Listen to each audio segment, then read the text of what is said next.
había estado en Haití, bueno, para hacer un documental sobre la primera graduación del ELAN y los médicos haitianos que habían ido allá a hacer su 6º año en el servicio a su pueblo. Y me pareció un país muy triste, lleno de deudas sociales, ¿no? Yo lloré mucho la primera vez que fui a Haití, pero bueno, la vida me había reservado una segunda ocasión en la que también, bueno, yo no puedo hablar de... Datos conservadores revelan que más de 3,5 millones de personas vivían en la zona devastada por el terremoto. Hay una coincidencia muy triste, ¿no?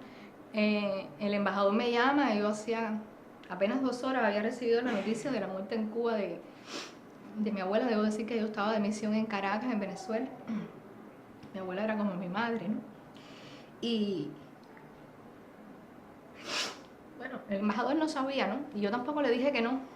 De todas maneras, yo aquí en Cuba no hacía nada. Me pareció que yo era más útil allí donde ese pueblo estaba sufriendo, ¿no? Y bueno, digo que había una coincidencia muy fatal porque a las 10 de la mañana salía el vuelo presidencial, el Falcón, donde iban venezolanas de televisión, Telesur, y donde el embajador había tramitado, ¿no?, con las autoridades cubanas del ICRT que yo podía llegar más rápido que los equipos cubanos, porque en Cuba había una amenaza de maremoto, en fin.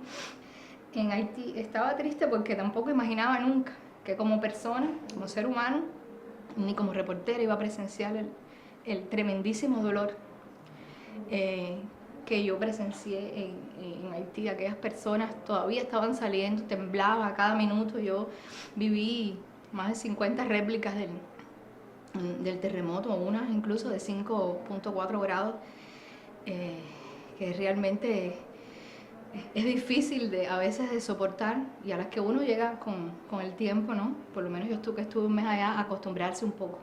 Pero aún cuando yo llegué, en los primeros momentos, las personas cada vez que sentían una réplica salían con las manos en la cabeza, rogando al Señor que no volviera a ocurrir nada. Y todo estaba lleno de cadáveres. O sea, era muy difícil llegar hasta cualquier lugar desde el aeropuerto, porque todo estaba agrietado, lleno de cadáveres. O sea, no se podía transitar. Solamente mirar hacia los lados y ver todo desolado, todo lleno de muertes, de personas muy dolidas, que habían perdido hacía solo horas, menos de 24 horas, su familia, sus hijos, que no sabían dónde estaban porque habían salido a trabajar, a hacer sus vidas.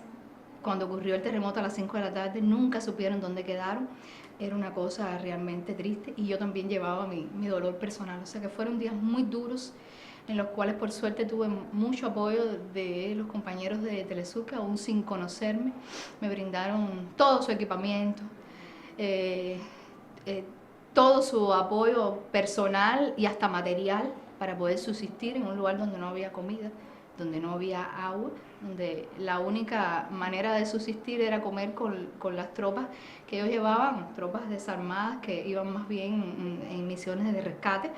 En las mañanas, a las 7 de la mañana, un poquito a veces de espagueti con sardinas o un pedacito de algo que se llama arepa en Venezuela, y un vasito de té u otra cosa, hasta las 7 de la noche. No había a veces agua, entonces el agua que yo tomé la había mandado también Telesur o los equipos de BTV, que me ayudaron en todo lo que pudieron, incluso con la transportación, porque nosotros íbamos incluso hasta sin dinero.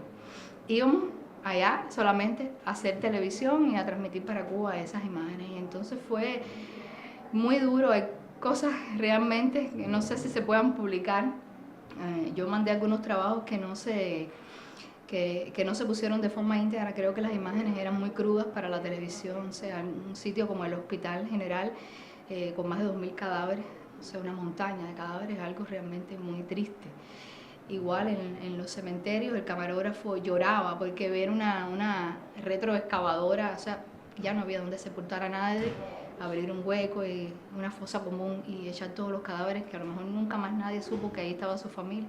Es algo realmente que todavía estremece muchísimo. Ver en los hospitales también, donde había médicos, incluso que yo conocía acá de Cienfuegos, de la brigada Henry Reeve, amputando al aire libre, porque era la única manera de salvar a esas personas, donde otro tipo de cirugía de rescate no se puede hacer. Es algo muy doloroso, y eso había que apreciarlo de la parte de la vida. El que fallecía, bueno, iba a una camioneta que estaba al lado. Son cosas, a veces ver todos los días en la calle, pasar por la misma ruta y ver los cadáveres descomponiéndose día a día de niños, de mujeres, es la cosa más terrible que yo como periodista he presenciado en mi vida. Y les decía al inicio que no pensé que como ser humano pudiera algún día enfrentar ni resistir mi corazón incluso ese tipo de imágenes tan crudas.